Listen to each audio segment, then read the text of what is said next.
देखिए गंधार, मथुरा और अमरावती जो शैलियां हैं उनके बीच अंतर हम एक बार देख लेते हैं।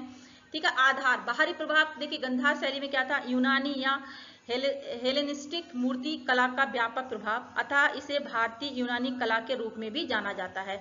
मथुरा शैली, यह शैली स्वदेशी रूप में विकसित हुई और ब्रह्म संस्कृतियों के प्रभावित नहीं थी। ठीक है, ब्रह्म संस्कृतियों से प्रभावित नहीं थी, बाह्य संस्कृतियों से प्रभावित नहीं थी। ठीक है, बाहर की संस्कृतियों से प्रभावित नहीं थी।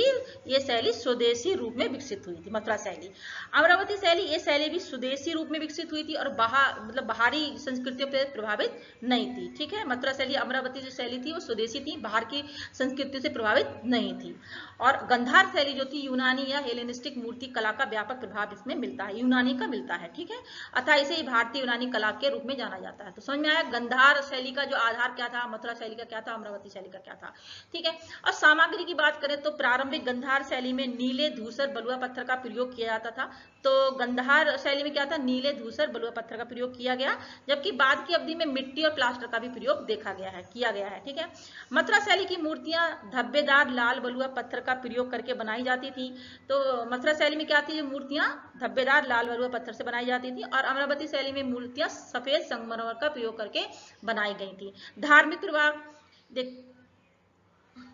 धार्मिक प्रभाव में ग्रीको रोमन देवताओं से प्रभावित एवं मुख्य रूप से बौद्ध चिन्ह कला। ठीक है, और मथुरा शैली में जो प्रभाव था धार्मिक, उस समय के तीनों धर्मों हिंदू, जैन और बौद्ध धर्म का प्रभाव था। इसमें क्या था, रोमन देवताओं से प्रभावित थी, क्योंकि ये जो धार्मिक प्रभाव गंधार शैली में क्या मिलता है, रोमन का प्रभाव मिलता है, रोमन जो देवता थे।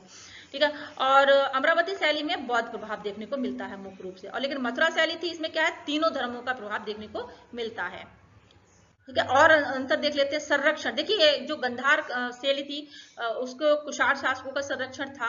मथुरा में जो शैली थी उसका भी कुषाण शासकों का संरक्षण था, लेकिन आपकी अमरावती शैली में सातवाहन शासकों का संरक्षण मिला था। विकास क्षेत्र, जो गंधार शैली थी उसमें उत्तर पश्चिमी सीमांत आधुनिक कंधार क्षेत्र विकसित हुई थी, और मथुरा शैली, मथुरा सूंध और, ठीक है, ये सोंख है, सोंख और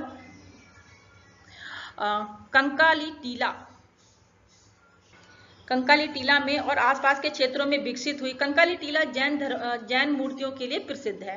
ठीक है, और जो आपकी अमरावती शैली थी वो आंध्र प्रदेश में कृष्णा गोदावरी की निचली घाटी में अमरावती नागार्जुन कोंडा के आसपास के क्षेत्रों में विकसित हुई थी। तो एरिया समझ में आया।